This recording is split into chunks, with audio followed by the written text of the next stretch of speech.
Last time out, the Porsche Owners Club put on a show as we were treated to not one, but two epic battles to the line, as Travis Brown and Michael Bolton were able to walk away with victories in their respective classes.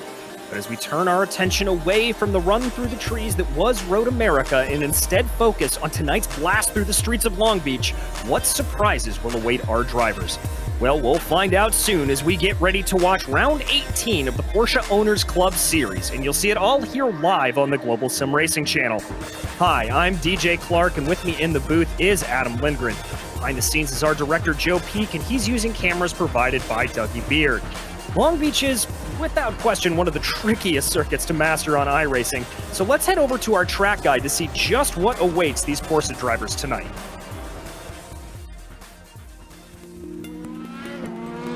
Welcome to Long Beach.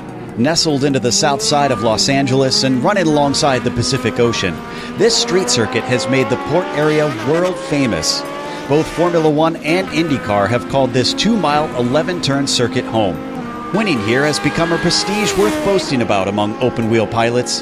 Indeed, the winners list includes the likes of Lauda, Andretti, Unser, Montoya, Power, and many other legendary names in racing. Much like its European sister over in Monaco, it's short, tight, and punishing. But unlike Monte Carlo, this circuit emerged from a rundown piece of California coast to grow into the glamorous location it is today. Down into Turn 1 at the end of Shoreline Drive is where the majority of overtakes tend to be made. But sneaky passes can also pop up in places like 6 on the way into Pine Avenue, or Turn 9 at the end of Seaside Way. There's also two distinctive landmarks notorious for causing track blockages. The fountain section, with all its beauty, is a single-file affair save for the first lap. And the hairpin has been a staple here, even though it's changed locations a few times. In fact, that last hairpin not only includes the dangers of getting tangled with another car, but the important nature of getting the best exit you can to keep your rival from having a chance to pass you into the first corner. It feels appropriate that California's signature street track is a hop, skip, and a jump away from the beach. But while others might be trying to attack the surf, our drivers today will be attacking the corners instead.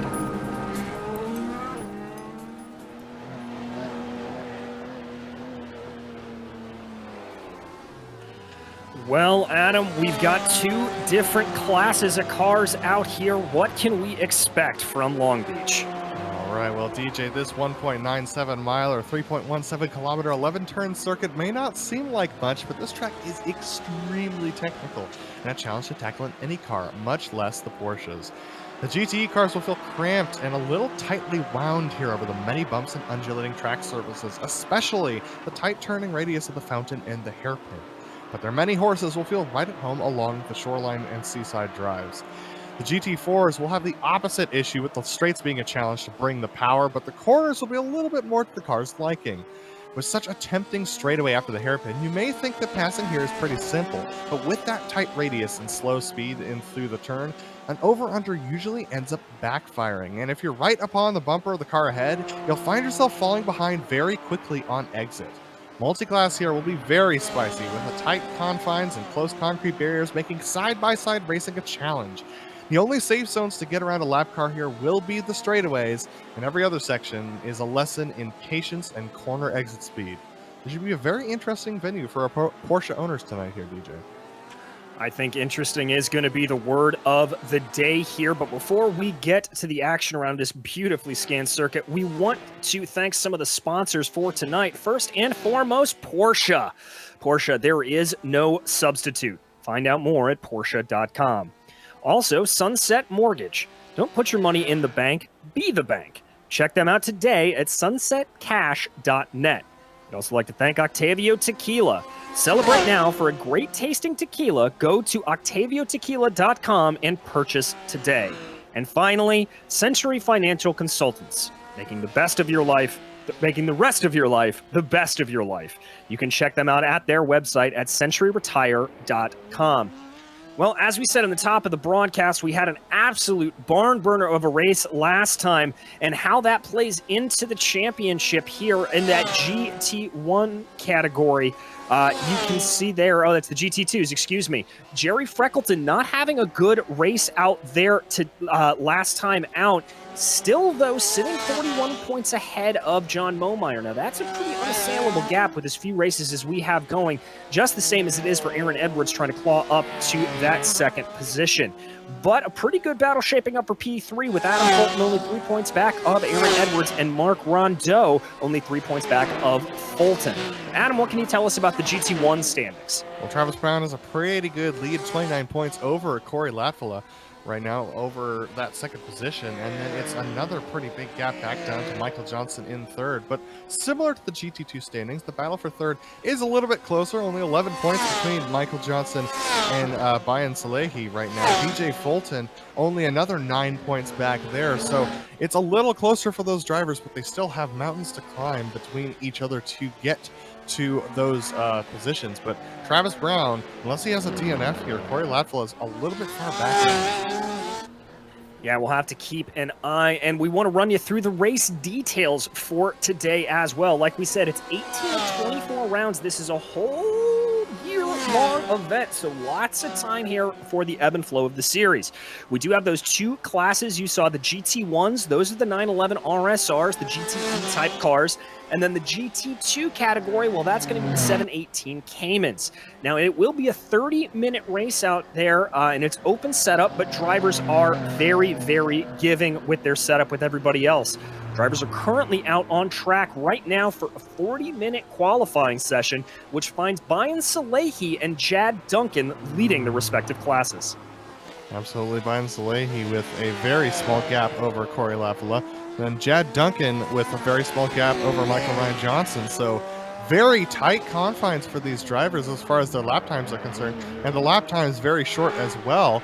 We have a 1:15.650 as the best time for the GTEs, the 1:24.318 for the GT4s. So only about 9 seconds separating these guys, so fairly condensed on the lap times here. Oh, Bayan Salehi with another fastest lap. That's going to extend his gap to 0.16 seconds. And he'll be happy to see that. Bayan looking like rocking what looks like a new livery there. Here comes Corey Latvala to the line right now. That's going to be a slow time for Corey, but he's still got about 8 minutes on the clock to try to wind something up as he dives into that tricky turn one. BJ Fulton here coming around right now. He's currently all the way back in 6th place. He's 0.6 of a second off of your leader, Bayan Salehi. It's not the best run for BJ that we're used to seeing. Let's see if he's got anything here. There's a glitch there on our timing and scoring. I think that may have been an out lap for BJ. Absolutely. It's interesting to take a look at this from the cameras that we're watching right now, because when you're in the car, and that's actually where I've spent the most amount of time on this circuit, it feels so big surrounding you, but that's just because of how low down you sit in race cars these days. As we watch Mark Rondeau head down Seaside Way, these drivers, I mean, you realize just how tight this circuit is when you look at it from our off-board cameras, but on board you can see you really do get tunnel vision as you go down these concrete canyons, and it does feel quite massive. Oh, it very much does as we watch Rondeau heading around that infamous hairpin to end the lap at Long Beach. Always a big concern of a stack up there, no matter what kind of class of car you're driving in. Rondeau is going to come to the line, not going to be able to improve from his 3rd place position right now, so he'll have to have another try at it here as we continue to watch these cars circulating around. Looks like that is, I believe, Roban that was coming out of the pit lane in front of him there that got out of the way, and we're not going to have to worry about any of that crazy pit out here. These drivers not taking pit stops, and so one of those stories that we normally talk about when we come to Long Beach is not going to be a factor here. No, it's not. We're taking out Michael Bolton as he goes on Pine Avenue, taking the sharp right-hand turn onto Seaside. That is the most critical point of the race to carry speed through, but it's also so dangerous because there's just a concrete wall on the inside. If you bounce off of that, you're into the tire barriers that stick out on the left side of Seaside Way. They're put there because drivers make that contact very often. But as we see Michael Bolton now sweeping through Indy left and towards the hairpin once again, so dangerous and so difficult. He's definitely setting up for another quick lap. He took the corner a little bit wide there. My eyes a little bit on Mark Rondeau right now as he's just now going through the Indy left, trying to set a faster time. Jad Duncan still has not gone back out. He's fairly confident in his time as Mark Rondeau misses the apex just a little bit, can't quite get the power down as cleanly as he'd like. You can see him leaning over towards the right side of the racetrack, trying to set a better time. He crosses the line, a 1:25.530. Lost some time there in the second half of our lap. Yes, he did. And here's Michael Ryan Johnson. He may be running a little bit quick right here. We'll have to see if he's able to keep that up, but he's going to have a little bit of a problem there, as that is the other Michael Johnson, Michael W. Johnson, coming up behind him in that faster GT1 machine. That distinctive purple livery, pretty easy to spot out. Now, remember, these guys were teammates in that race we had, that enduro at Fontana. And we'll have to double-check the record books here, Adam, but I believe that Michael Ryan Johnson is undefeated in every race that he has showed up in. That's very fascinating here. Michael Ryan Johnson taking some liberties with track limits to set himself up for the hairpin. Let's see whether or not he sets a decent time here coming across the line. He's looking for a 1:24.374 or better. He crosses the line a 1:24.425, holding up his similarly named compatriot in the GTE machine. And that definitely is affecting these GTE's qualifying times. Corey Latvala last lap got held up as well behind a slower GT4, so that's was the trouble for him. Mark Rondeau now coming around the final turn, the hairpin onto Shoreline Drive, trying to set a faster time. Can he beat the 1:24.4? The answer is going to be no. Just barely missed out, but honestly, DJ, I think some of this might have to do with the fact that this is an early morning race for these guys, and the longer we go into the qualifying session, the higher the sun gets and the hotter the track gets. It's a very good point. It's only 74 degrees out on track right now as you run on the nose of Michael W. Johnson. Wind a little bit uncharacteristically low, only 2 miles an hour out of the southwest and southeast rather, and as you'd expect here on the beach, pretty low humidity there at only 20%. So we'll have to keep an eye on that track temp. Oh, you can see just how much he's got to wheel that car around. Little bit of a snap there. I think he had to kind of correct it a little bit to get it where it's going. That might cost him some time, and indeed, he's going to cross over with a 1:16.1. That's about 2/10 off of the Texans' best time. 2 miles per hour out of the southwest, man. I'd be out there with my new Canon SL3 getting some portrait shots. That's definitely great weather for these guys as far as the racing is concerned. Michael W. Johnson has a lot of traffic to contend with this time as he heads through the Fountain Complex. He's going to get held up in the corners by Jerry Freckleton. There's nowhere for him to go, so that's going to bust his lap, unfortunately. Yeah, and that's going to be a storyline we're going to be talking about through this race. If you get held up coming out of the fountain, there is really no room to maneuver. I believe that was Robon there in the back having a little bit of a spin. And you did mention that at the beginning of just how patient you have to be if you're in these faster class cars. Watch here, Aaron Edwards currently in 8th place in that GT2 category, hoping to improve his time.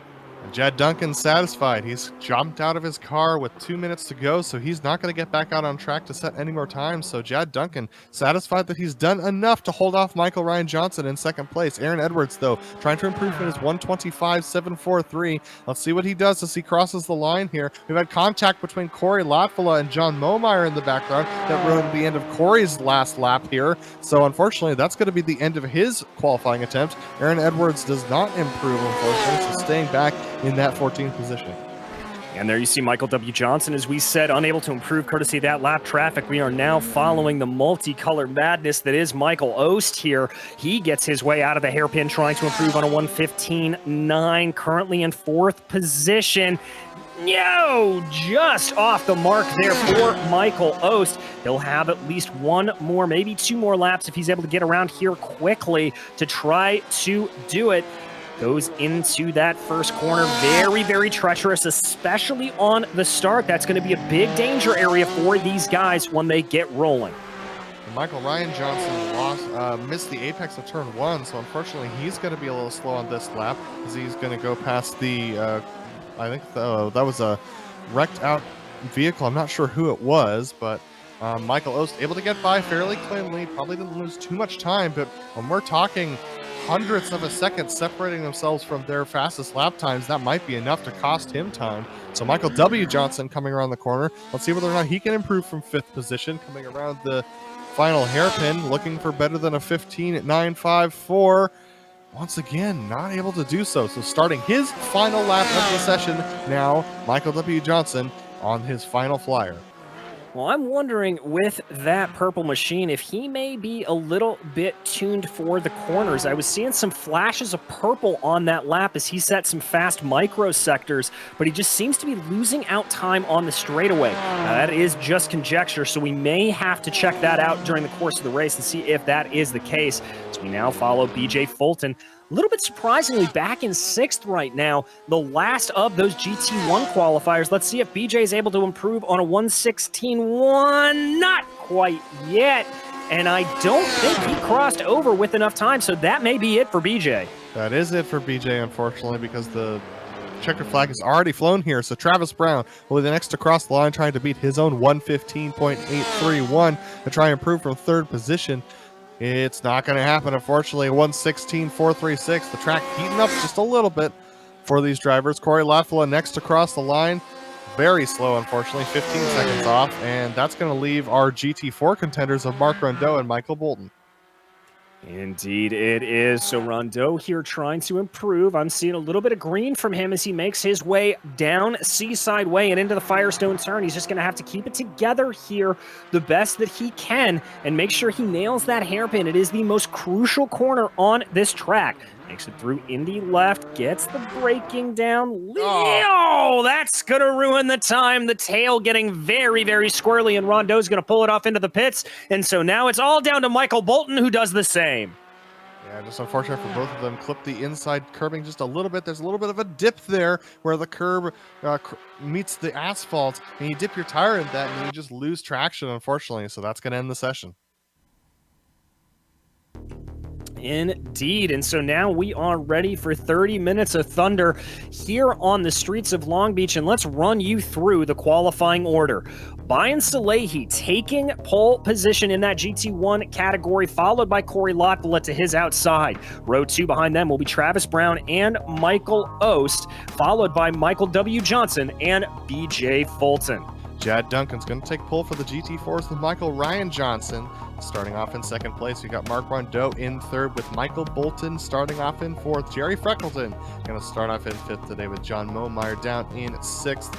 Michael Roban going to start off in the 7th position with Aaron Edwards in 8th. Frederick Chin did not set a qualifying time, and that would be 15 cars total and 9 in the GT4 class.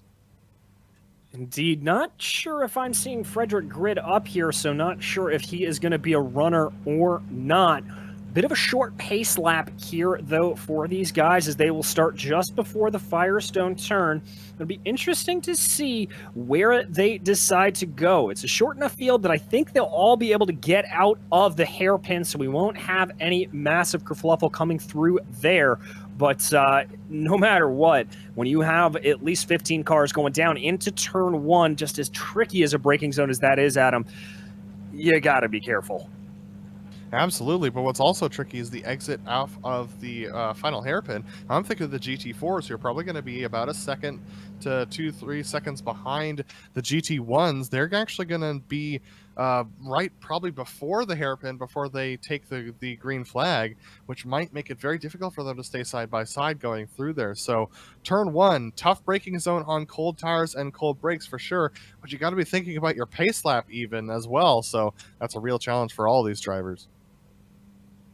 Yeah, indeed it is. I wouldn't be surprised if we see a little bit of weaving here as the Porsche pace car rightly leads off these field of Porsches as they make their way through the Firestone turn. That gap you talked about between the GT1s and the GT2s forming up a little bit. Coming around now through in the left. Everybody waiting, being nice and easy there through the hairpin, giving plenty of space before they reform onto the main straightaway, waiting for your pole sitter, Brian Salehi, to go. Waiting, and there's the move from Brian Salehi. Green flag out, and it is side by side between him and Corey Latvala as they dive down into turn 1. 2 by 2, Noah's Ark style behind them. It looks like Michael W. Johnson may be thinking about a move, but he's going to try to hold it out. That's going to be Salehi down to the inside. inside. Lotvilla gives him space. Brown thinking about it a little bit, but has to get squirrely with it. He's still trying to go side by side through the fountain. Almost contact between him and Michael Ost, but all of your GT1s through cleanly. GT4s as well, but Jad Duncan absolutely sold a dummy to Michael Ryan Johnson at the beginning of the race, holding off way back before they got to the green flag and then jumping Michael Ryan Johnson. Oh, Michael Ryan Johnson's around off of the corner, coming on to up to Tectate. Oh my goodness, that's a huge spin from him. He has to turn around yet again. That's going to lose a bunch of time. Oh no, and I feel bad on that we pointed out that he was doing so well in terms of his finishing record. That one might be a commentator's curse, but we focus back on the lead in the GT1 category. That is Corey Lotvilla, still hot on the heels of Bayan Salehi as they come around under speed for the first time. Sure, and here we come up to the difficult hairpin. Let's see how they all handle it. Looks like it's going to be fairly clean, but a decent exit actually for Lotvilla. So he's got an opportunity going into turns 1 and 2 here as we go through turn 1. There you see, you think that it's going to be such a good run coming off of the hairpin when you get a good exit like that. But just the way the nature of these cars and the way that they work, just not quite as much of the air being punched, the hole of the air being punched as you'd expect. So both of them through turn 2, very clean. Through the fountain section here on that boom camera as we go through from Dougie Beard. Great moves from everybody, but it looks like they're starting to spread out a little bit here. It does indeed, and we talked about it on the couple of races that we've covered here on GSRC about the way to pass here at Long Beach. Really and truly, some of the best ways to get it done is right where we ride on board here with Corey Lotvilla. That is the Tecate turn going on to Pine Avenue, selling a little bit of a surprise attack, getting your driver offline. Absolutely, and there we see a nice run once again from Lotvilla. He's definitely focusing on those corner exits, trying to put pressure on Salehi. Going to be able to do so as they go through Firestone. And very, very good and close racing between those two drivers. He's going to have to find another way around. You can absolutely try and make a move to the inside of... Oh, wow, that was actually a bad exit from Jad Duncan once again. Yeah, indeed it was. So not the best there, but we're going to focus back here. This is the battle for P1 in the GT2 category. This is Jad Duncan in that yellow machine leading from Mark Rondeau, Michael Bolton, and Jerry Freckleton running 1, 2, 3. Freckleton looking like he got a little bit of a bad exit there off of the hairpin. Pretty equidistant, though, between your podium runners right now. Yeah, Mark Rondeau actually looks like he's definitely got a handle on the fountain section, especially before we get back onto Shoreline West. So here we go, coming up to the approach to the corner, and you can see the GTEs actually, the GT1s streaking by on the other side of the barrier for these drivers. We can see Rondeau trying some different lines here to try and see if he can get an advantage on Jad Duncan. He definitely feels that he's quicker through the section, taking quite a bit of curve there on that right-hander. Now going to come up here. Wow, a lot of curve. Oh, no! No, there we go. Jad Duncan making the same mistake that we saw from Michael Ryan Johnson. Just looping it around there. I can also report that Travis Brown looks like he's got some damage. We'll have to figure out what happened to that car, but oh my goodness, Jad Duncan, a whole bunch of damage on that yellow machine. Yeah, this is such an easy mistake to make. You can make it in every car on the service. And there we see Jad Duncan. He takes that inside curbing quite a bit there, and he's going to take the inside curbing here as well. And it just never settles from that first curbing that he took on the first right-hander, and the thing just jumps around on him.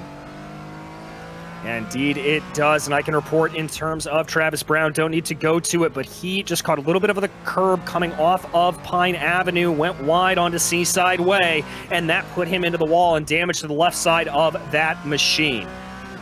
Absolutely, that held up everyone behind him, so now they're all stacked up behind Michael Ost, who's actually 5 seconds back of Corey Lotvilla and Bayan Salehi. There we see that battle.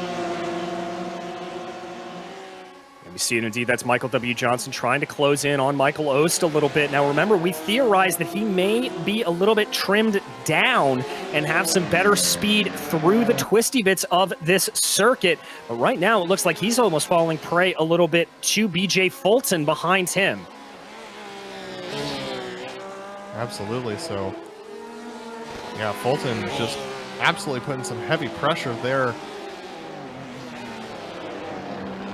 Here we go through the final corner once again onto the straightaway. There you can see the gap up ahead of these guys.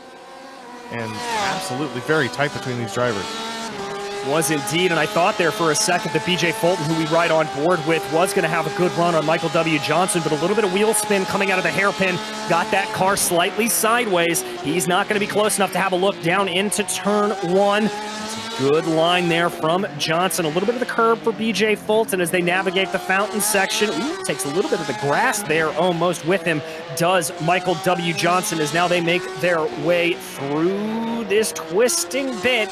Surprising amount of elevation change on this track. You don't really get a sense of it when you watch it from above, but when you're on board, you certainly feel it. Absolutely, and riding on board with BJ Fulton there, we were able to see that rise and fall. It's especially pronounced here on Pine as you climb up Pine halfway and drop down back towards Seaside, and not a great exit for either Johnson or Fulton.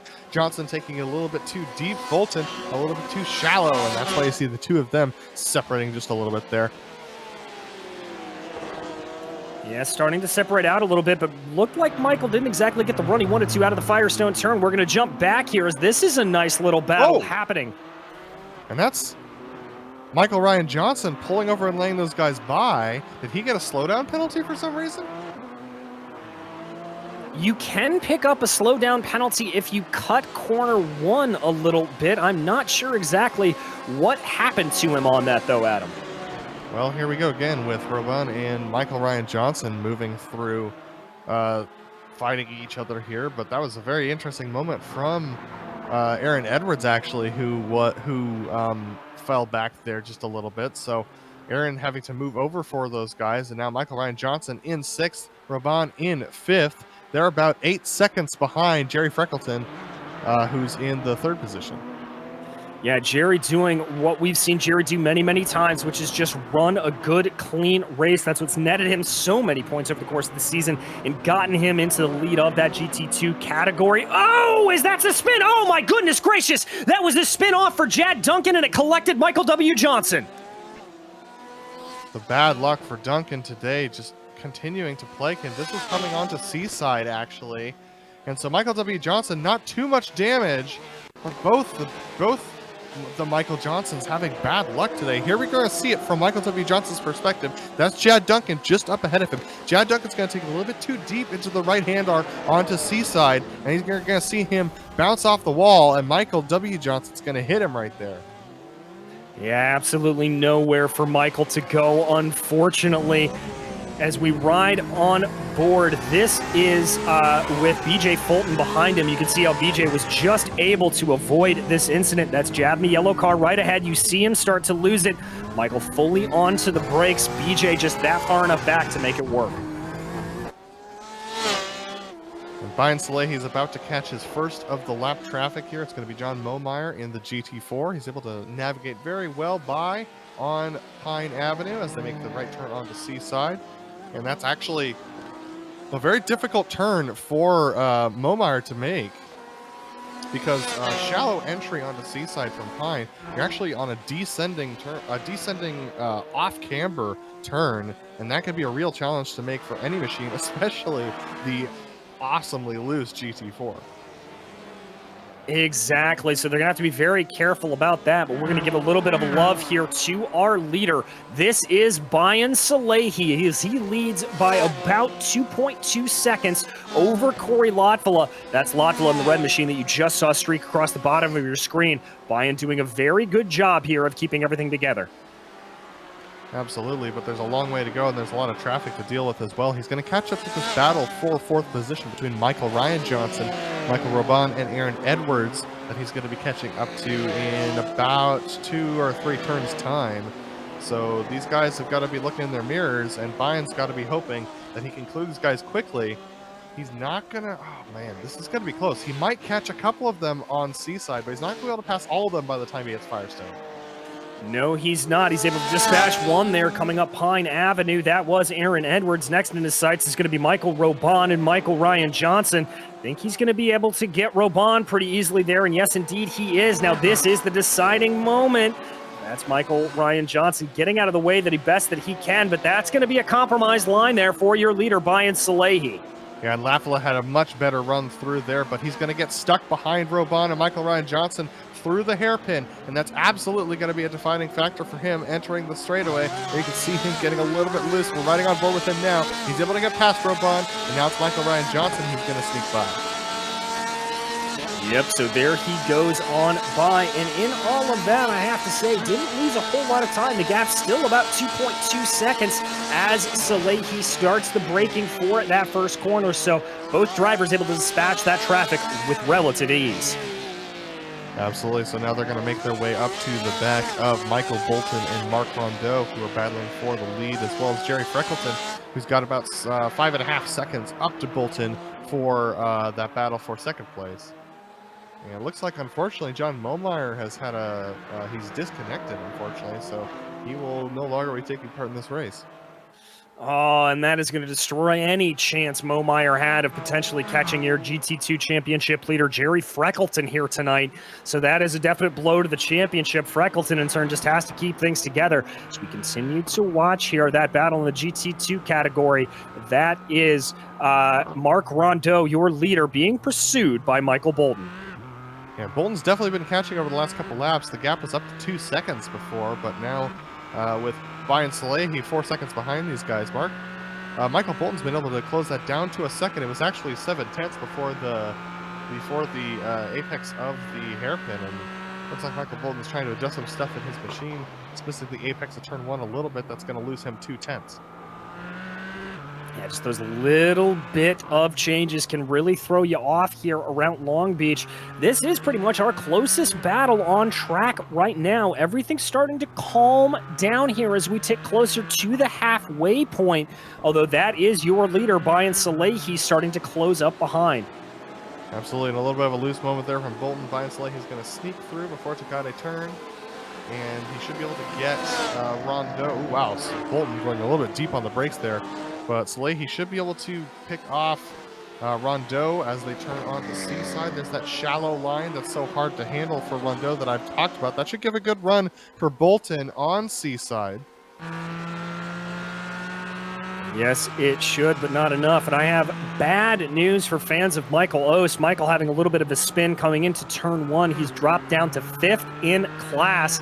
No damage to the car, but definitely a little bit of damage to the Eagle. That is going around the outside there of Indy. Wow! Yeah, the GTE car just does not quite have the steering rack to be able to make that turn at anything but the optimal angle, and so Rondeau having to put a little bit of a boot into it to get the GTE to turn that little bit extra more than he needed through the hairpin. The Indy cars deal with the same exact problem, so it's no surprise to see that happen there. But I'm sure Rondeau did not expect Lapala to be going around the outside like that. No, I surely didn't expect that to happen. So we continue to focus on the battle here. Bolton trying to chase down Rondeau for the lead of that GT1 category. Absolutely. Here we go on to the other side of Shoreline Drive, the eastern side rather, and Rondeau here holding off Bolton pretty well. Bolton just not quite consistent enough to gain frequently on Rondeau, but this turn onto Seaside is absolutely where you got to focus all of your efforts in practice, because if you can nail this, you can absolutely gain on the driver ahead, both of them nailing it pretty effectively that time around. Yes, they are. And I want to draw your attention back to the battle for P4 in the GT1 class. This is Michael Ost on a little bit of a recovery drive. Remember, he had that spin at turn 1. Now all over the back of Michael W. Johnson. Not quite able to get through on the inside of Firestone, but here they come into the left 1 and 2. They're going to catch up the back of Jerry Freckleton here. And that's going to be something they're going to have to navigate. Look at that. Michael Johnson, just a little bit of wheel spin coming off of the corner. They probably have a decent amount of traction control angled into these machines because of the bumps around here. But Ost is absolutely trimmed out compared to Johnson. You can see just how much he gains on this straightaway. And that's not normal, believe it or not, especially in these GTE machines, because they don't quite punch as much of a hole in the air as you would hope for coming off of the hairpin. But Ost definitely putting pressure on Johnson. We could be looking for one of those surprise maneuvers like I talked about on the Tecate turn or on the turn going on to Seaside Way. Looks like Oast is a little farther back. That more downforce in the machine of Michael W. Johnson paying a little bit of dividends here and being able to keep Oast at bay for now. Both of them missing the apex on Tecate. You know, the wide line is often considered preferable, but both of them missing apexes left and right here right now as they're both tucked into this battle, absolutely absorbed in it. Ost's got a decent run, but just not enough of a straightaway here as they come to Firestone. They've got Bolton and Rondeau, who are only separated by half a tenth. Oh, Johnson makes a mistake, and Ost almost runs into the back of him. Very heads-up play there from Michael Ost. Now they're going to have more traffic in front of them. That is your GT2 leaders. Looked like that could be a good run there for Michael Ost. This is definitely going to play into the hands of that multicolored machine if he chooses to do it right. And that's going to be Michael W. Johnson diving off to the inside, trying to pick up the draft from Rondeau in front of him. Ost hot on his heels. Are they both going to be able to clear turn one in time, get onto the braking zone? A little bit of a compromise entry there from Ost, but he's able to hold it. They continue to run 1-2, 1-2. Absolutely, and that compromises Bolton. Actually, it's the battle for fourth position between Johnson and Ost as they go through once again, coming up towards Shoreline one more time, coming back the other direction. They're going to come through Tecate. It looks like Ost has got a really good opportunity here. He's got to nail his entry on the Seaside in order to make that pass work. Let's see whether or not he can do it. Well, here he comes. He's certainly closer than we've seen him be. Very close to that outside retaining wall. Good blast out of the corner. He's definitely got a little bit more momentum, but is it going to be enough to be able to make the move going into the Firestone turn? Here comes Michael Ost. He's going to stay in line.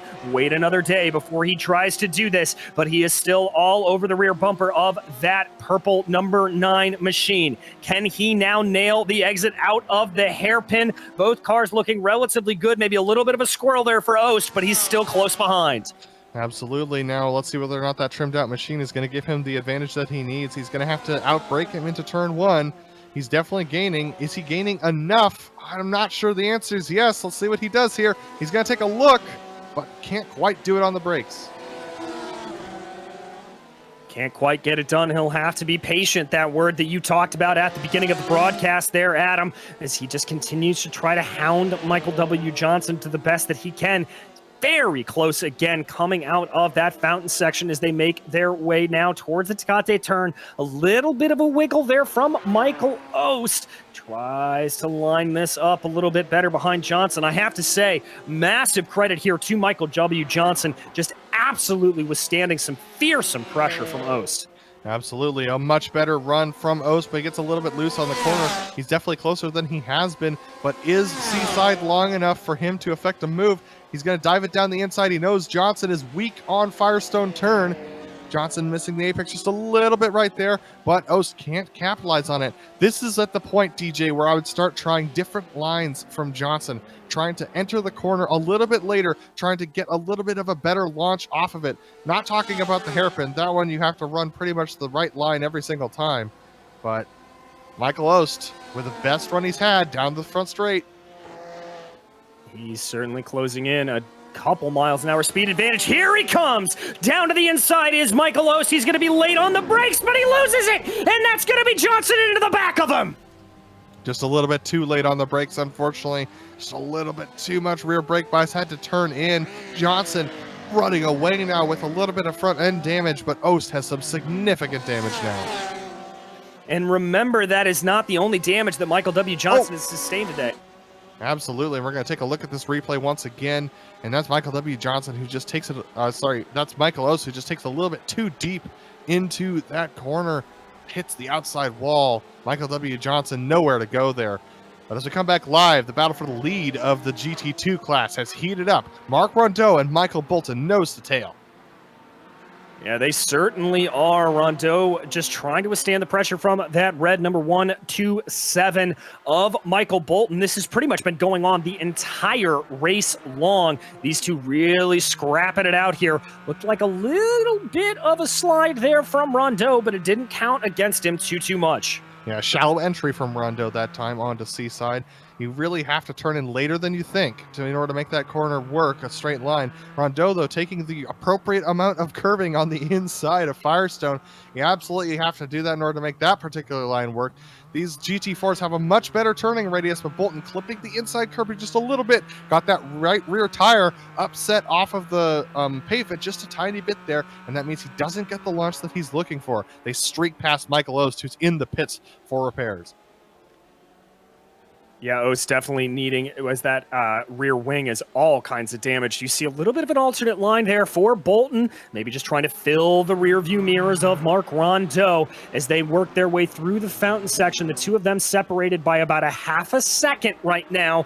Very, very close, though, between these two GT2 runners. Just an update on Brian Saleh. He's out front of Corey Lavala by 5 seconds. Traffic absolutely playing a factor in those two guys as they're now separated by 5 seconds. Another 12 and a half back to BJ Fulton in third in the GT1 class. But this battle for the lead of GT2 still very hot, with Rondeau having a better line through the first couple of sectors. Bolton looks like he might be trying to recoup for a challenge later on. Definitely not pushing as hard as he was a lap ago.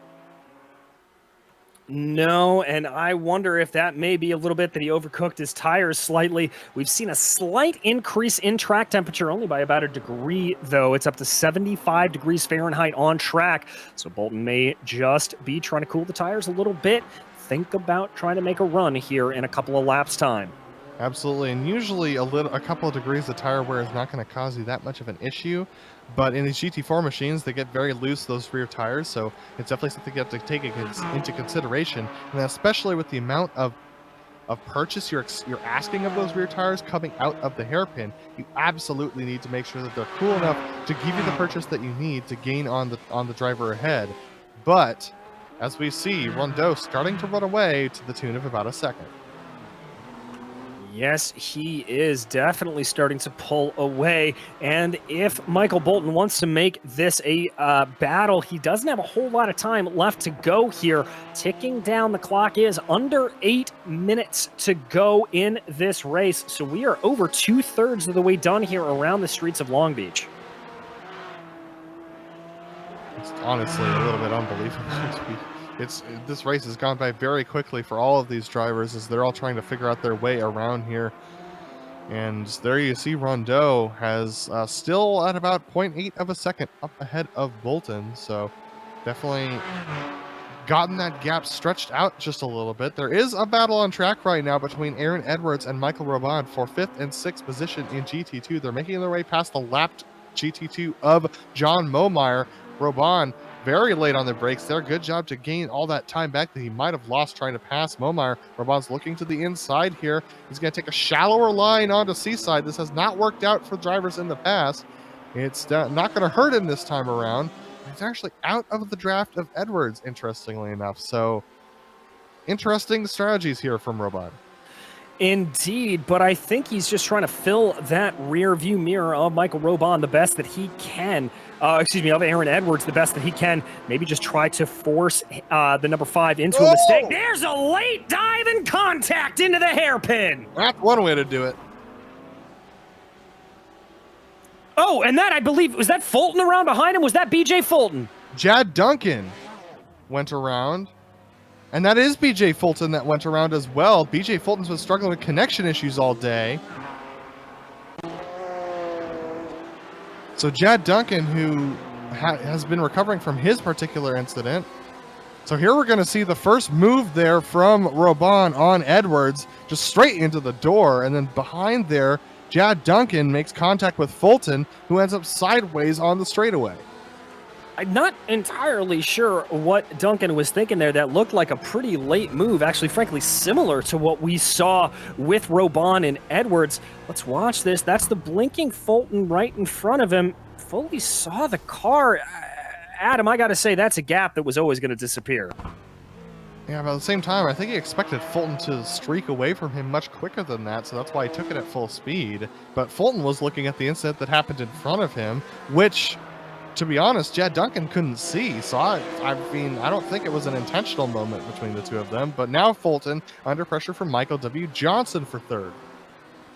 Indeed he is, but Johnson's still carrying some pretty heavy damage from those incidents he's suffered here, so he's going to have to watch out for that. Now, that car behind them, that is Travis Brown. Travis Brown is a lap down, so he is not factoring into this battle as of right now. That is Duncan giving clear space to both Johnson and BJ Fulton ahead of him. This is the battle for the last place on the GT1 podium.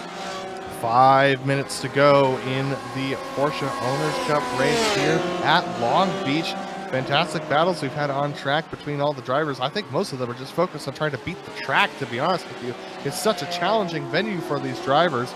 There we see Michael W. Johnson as BJ Fulton catching up to the back of John Momeyer for 8th position in the, he's a couple laps down actually for the bottom of the GT2 standings. Travis Brown behind them is not for position, but he's definitely got pace on these guys.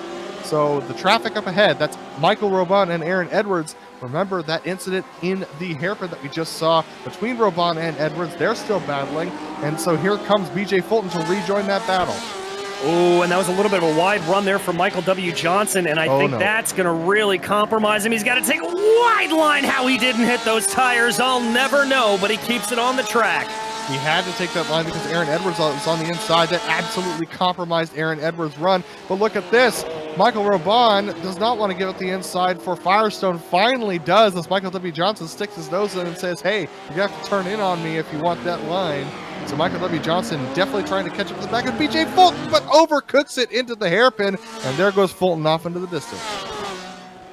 Oh, yeah, BJ just streaking away here as we come down under 4 minutes to go, so only a couple of laps left. Michael W. Johnson just trying to catch up to the back of BJ Fulton, and I think that front damage not helping him. But this is the man who has led from flag to flag. Brian Salehi now boasting a 5.5 second gap over second place. Absolutely. Second place, Corey Latvala, now trying to get his way past Michael Bolton and soon to be Marc Rondeau. There we see Marc Rondeau, the leader of GT2. He's been holding command of this race at the front of the GT2 standings with Michael Bolton behind for most of this race. And Rondeau being able to hold off the charge of Bolton, who's tried to get close a couple of times. Behind Corey Latvala, able to get past Bolton, who had a bad exit off of the hairpin, losing yet more time to Rondeau. Indeed, and there you see that is Corey Latvala streaking around the outside. That's P2 in the GT1 category. So that battle for P1 there in GT2 definitely starting to simmer down a little bit here as we get into the closing stages. Rondeau just withstanding the pressure from Bolton. Still only a second separating the two, so we still may be in for some fireworks here in the last 2.5 minutes. Absolutely, these two drivers could absolutely put that on. Marc Rondeau just has been very calm, cool, and collected. Just with the exception of a couple of loose moments entering Seaside, he's been fairly unflappable at this point in the race. And you can see he's being very cautious actually as he enters Seaside Way, because at this stage in the race, those rear tires have got to feel horrible on those GT4 machines. Yeah, they certainly are scrubbed in pretty heartily at this point. Keeping an eye on our leader as he crosses the line here.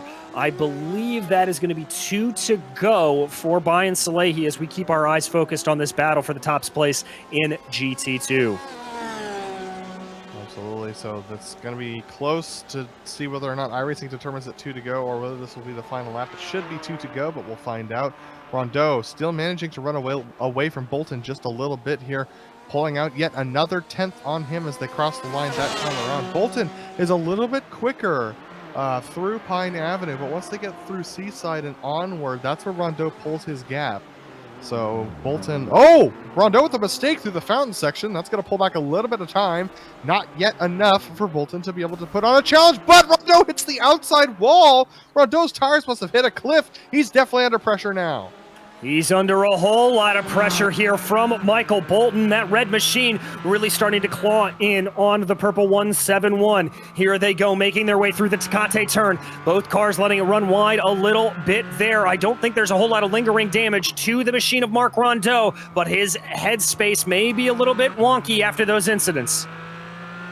Absolutely, and Michael Bolton's got to put a lot of pressure right now on Rondeau in order to try and get him to make more mistakes because we're closing in on the final lap of the race. In fact, Brian Salehi taking the white flag right now, a full 6.5, almost 7 seconds ahead of Corey Lafayette. Indeed, a dominant performance here from Bayern, but we're going to keep our eyes focused on that battle back in GT2. Bolton again trying to chase him down. A little bit of a bad exit coming out of the hairpin, but it may give him some more speed down the straightaways. I'm keeping an eye on their overall speeds. Rondeau still looking like he's got the advantage, streaking away a little bit here, growing that gap up to about 3 or 4 car lengths before they start breaking down into turn 1. Rondeau just needs to be clean this lap. He doesn't have to be fast. He's just got to be clean. Leave Bolton to make the move. All Rondeau has to do is try and make it through each of these corners cleanly, and then Bolton's going to have to be under hard pressure to try and find a place to pass. It's so hard to pass around here at Long Beach. It certainly is, and he's only got a couple of opportunities, but he is at least closing in on 1 or 2 of them as they go into the Tecate turn. And looking at it here, not going to be able to get it done there, but we've got to jump up to our leader. Brian Salehi coming out of the hairpin for the last time. That black number 15 machine will take victory here around the streets of Long Beach in dominant fashion. Brian Salehi will take that checkered flag. Finishing behind him will be Corey Lotfula. Let's keep our eyes focused on this battle for GT2, though. That's a bad run out of the Firestone turn for Michael Bolton. Now Rondeau just has one more turn that he has to navigate cleanly, and he gets on the power cleanly as well. Bolton a little bit better behind, but it's not going to be enough. Mark Rondeau, flag to flag, will take the win of the GT2 class. A great job from him there to withstand that pressure. And Jerry Freckleton, it was a surprise to see him off the podium last time out in Road America, but he is back to form here, finishing on the podium and in third and keeping to extend that championship advantage in the GT2 category. Finishing right behind him there was Michael Ryan Johnson, only about a second behind. But that is the end of the race, but it is not the end of our coverage here on GSRC. We are going to take a very quick break, but we will be back shortly with unofficial race results as well as interviews with your podium finishers. So don't go anywhere.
Welcome back to the streets of Long Beach, where we just saw the Porsche Owners Club tackle this tricky street circuit. And in that GT1 category, it was Brian Salehi leading flag to flag and having an over 6-second advantage over Corey Lotfula at the drop of the checkered. BJ Fulton rounded out your podium with Michael W. Johnson being able to come home in fourth, Michael Ost suffering damage to come home fifth. Travis Brown also falling foul of an early incident, finishing a lap down.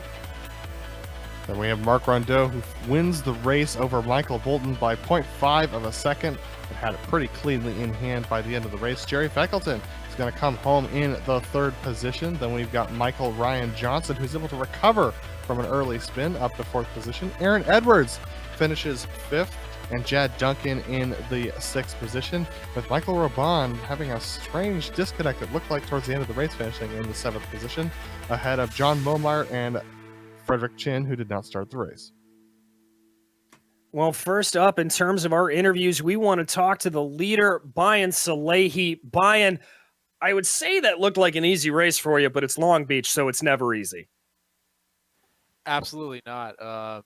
I'm definitely sweating right now, and it was my race to lose, down to the wire. That was a little stressful.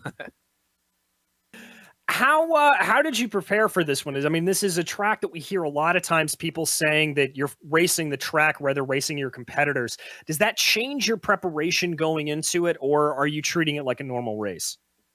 Well, actually, I've been out for the last couple races, and I didn't get much preparation in the RSR in Long Beach, but it just happens to be one of my strong tracks. Like when Long Beach just came out, I went on a fat binge with the RSR and kind of just picked up where I left off yesterday, and was able to get up to speed and get all the cobwebs out. And yeah, it was a little bit of luck and just a little bit of utter focus. I don't know how the hell I got to 0x, but this one feels really good. I think a 0x around here may be more impressive than a 6-second win for you, my friends. But looking forward, obviously you're sitting fourth in the championship right now. We've got about 6 rounds to go. You've got Michael W. Johnson ahead of you. Are you aiming for that third place in the championship, or are you just kind of focusing week to week? I'm kind of just going week to week. I mean, I'm just having fun out here, and we'll see what happens. I think it'll be down to the last race, I feel like. Well, we'll be here for every one of those races. We can't wait to see how it shakes out. Brian, anybody you want to thank for this pretty dominant win here today? Thanks, DJ. I'd also like to thank my family, TSR. I'd also like to thank the GT4 drivers for being really helpful and cooperative. See you the next 2 weeks. We will see you in 2 weeks, Brian. That was your GT1 winner, Brian Salehi. And now, Adam, I believe you've caught up with our GT2 winner, Mark Rondeau. Absolutely, Mark. You started off in third position, but after your 2 competitors ahead decided to take a dive for the barriers, you were able to hold on to that ahead of Bolton for the rest of the race. How much was the pressure coming on against Bolton towards the end there? I was feeling the pressure the whole time. Bolton's fast. It felt like he was attached to my back bumper with a bungee cord. He was never, more than a second and a half, and sometimes as close as, I think, 3 or 4 tenths. But, I just tried to run my race, not push too hard, not make those mistakes to spin into the wall. And it paid off. How hard was it to keep those rear tires underneath you? Because as you said, we saw those 2 drivers spin off into the wall there as they came back onto shoreline. That turn has always been challenging in GT cars. I can't imagine what it's like in a GT4. It's really tricky. If you try to push just a little bit extra there, as you saw, the car's going to come around, and pretty much your race is over. It's a razor's edge. Absolutely, and throughout the race, it looked like the hairpin, just a real challenge to get the power down off of that as well. How difficult is it to get the power down around the rest of the track? It's not that bad. The hairpin's the worst. You come out of that and you have to just crank the wheels so far. It's really hard to shift into second, the way I was taking it, but that is the fastest way. We were setting pretty good times, so I was really happy. Well, Mark, you made a large climb in the championship points last round. Looks like you're on track to do that again this round, heading into Mid-Ohio next round. What are your thoughts headed into that very different track? Just figure out a setup that works, practice, and try to stay out of trouble. I can do well if I stay out of trouble. Well, that's definitely clear as you took home the win today. Is there anyone you want to thank before we let you go? GSRC, you guys do an awesome job. I can't wait to see the replay of this. And POC, this is a great series, great event. I really like the people in it, and my family, my friends, and just everyone who's watching and having fun and doing this. It's just a blast. Well, thanks for talking to us, Mark, and we look forward to seeing you at Mid-Ohio. Thank you. That was Mark Rondeau, our winner of the GT2 class, and we've got Corey Lotfula, who finished second in the GT1 class, talking to DJ. Well, Corey, it looks like you just didn't quite have the speed up there to catch Bayern, but still a second place around Long Beach and no major kerfluffles, as I would say. It's got to feel good walking away with. Yeah, I felt really good at the beginning. I felt like I was on Bayern pretty good, and then I came through a right-hand corner and just caught the front fender, and I could see that the fender was pushed up. I don't know what it did to the splitter and stuff, but I was not fast down the straights. As we look at the replay right now, I can actually see a little bit of that damage there for you, man. That's got to be very heartbreaking. But coming through Long Beach like this, I mean, how were you approaching coming across some of the slower lap traffic here? I mean, this is a place where patience is just preached and preached and preached. How much were you having to exercise of that? Oh, yeah, for sure. Definitely, it was tough at the beginning, knowing that Travis and all those guys were pretty close. I think they were like 12 seconds back, enough for striking distance if something happened. But once they got back to like 26 seconds, I was just like, you guys do your thing. I'll get past you in the straights. Don't worry about me. Because I knew I wasn't going to catch Bayern. It was all over. Well, there you go. I mean, we head from the narrow confines of a street circuit to the narrow confines of a road circuit, and one of my personal favorites, but one of the hardest to drive on the sim, I would say, in Mid-Ohio. How do you think that's going to go?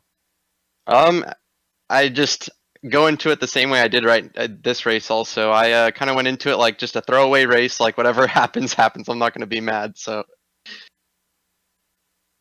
Well, all right then, Corey. Anybody you'd like to thank for this second place here tonight? Yeah, I want to thank Dave at Schmidt Racing. I want to thank my parents, my sister, and all my friends that watch also. And Mark killed it today in the GT4s. Congratulations to him. Finally, the hard work paid off. Well, thank you very much, Corey, and congratulations again. That was Corey Lotfula, your second place finisher in GT1. And now, Adam, I think you've got the second place finisher in GT2, Mr. Michael Bolton. Absolutely, Michael Bolton. Another strong finish from you today, coming home in second place, but I know you would have wanted to get that first place position. What do you think was the difference today? Oh, man, how's it going, guys? Well, man, I got to give it up to Mark. He is an incredibly talented driver, and I know he's got a lot of pace. We actually did the endurance race together. We teamed up for that, so I knew it was going to be tough to get past him. But I knew I just needed one or two mistakes from him, and he made a mistake, and I got closer. I just couldn't get close enough. This is such a hard track to pass on. Absolutely, a very hard track to pass on for sure. But we saw a couple of the drivers early on having issues with rear tire traction coming back onto Shoreline East.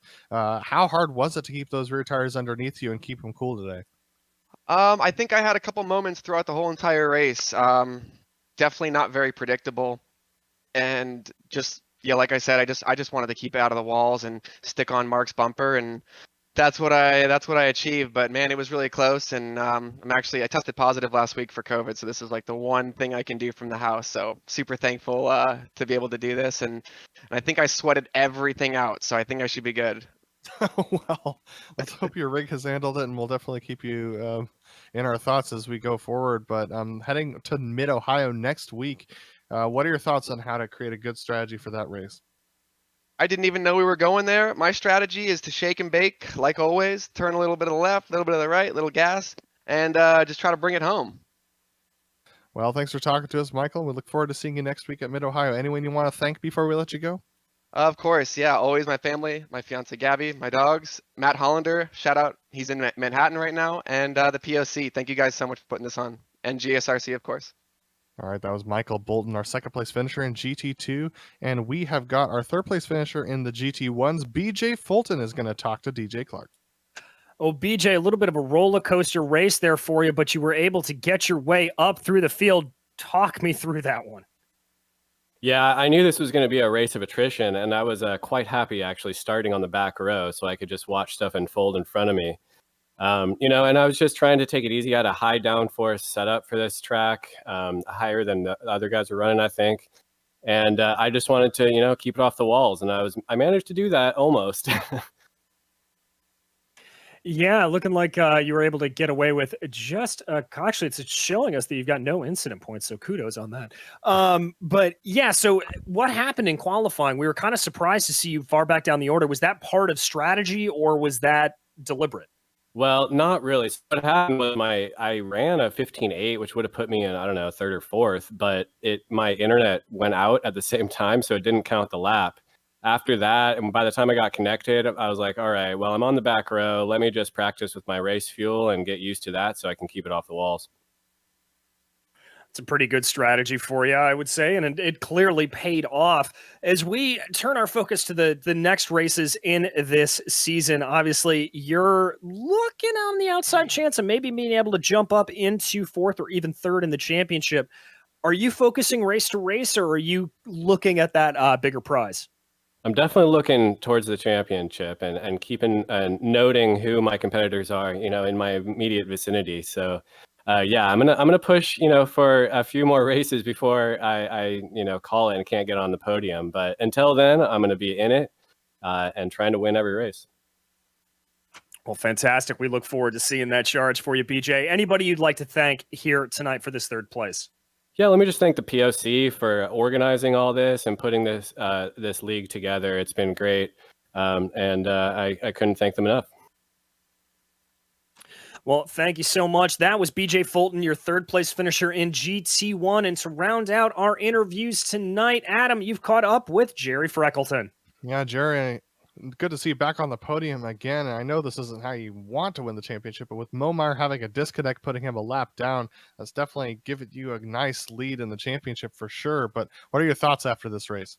Well, actually, it is a bummer for Mormeyer, and I've been kind of lax, and life has been kind of getting in the way for the last 3 or 4 races, and it sure is nice to be back up on this podium, and God, I just got to say thank you, Absolutely, and this is absolutely a hard track to tackle, and looked like the hairpin was giving you a little bit of trouble throughout the race. What's the hardest thing about this particular track to tame? Well, I would say it's not a little bit of trouble. It was like my Achilles heel.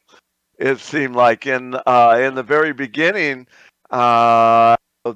we just kind of walked away, and I made a mistake going into the turn 1, and I crossed the line, and I got a time penalty.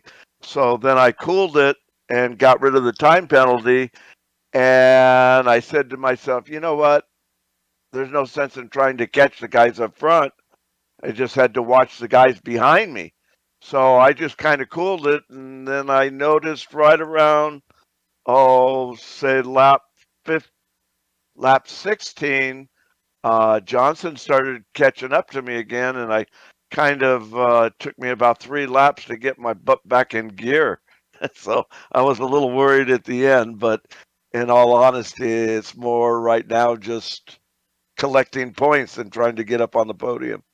And you definitely did that today. Headed the next round to Mid-Ohio. Definitely a different track and a different feel for sure. What are your thoughts heading towards that hilly machine? Well, we'll just have to take it as it comes, and just see how things go. Hopefully I have my life problems getting out of the way so we can put a little bit more time in this, and maybe we can catch those leaders and possibly get up on the number 1 spot again. Absolutely. Definitely looking forward to you making your shot at that. Is there anyone you want to thank for your podium finish today? Well, yeah, I'd like to thank all you announcers from the GSRC for televising this and making it exciting for friends and family to watch, and the POC for putting the whole thing on, and Michael W. Johnson for his strong help on the coaching and helping me out with the setups, and also Airwolf 3D printers. They're a great group of people. My girlfriend and my dog, Mr. Peabody. Well, thanks for the race tonight, Jerry, and thanks for the great interview. And we look forward to seeing you next round. Well, I do too, and hopefully with a little luck, we'll be able to talk to you guys.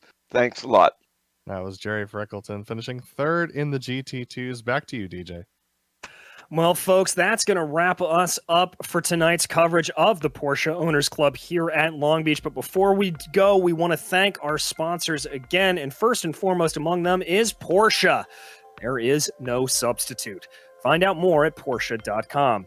Also, Sunset Mortgage. Don't put your money in the bank, be the bank. Check them out today at sunsetcash.net. Also, Octavio Tequila.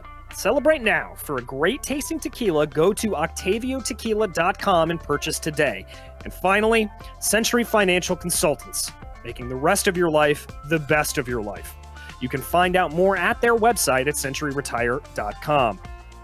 We'd also like to thank the companies that provide the software and the hardware for our broadcasts. They're listed here on your screen. Additional thanks go to June Lalonde, who provides our wonderful music. See the screen there for how to get a hold of more of her great work. Thanks to the team today, Adam, Joe, and Dougie. You can find out more about GSRC at Global SimRacing Channel.com or through our social media listed there on the bottom of your screen.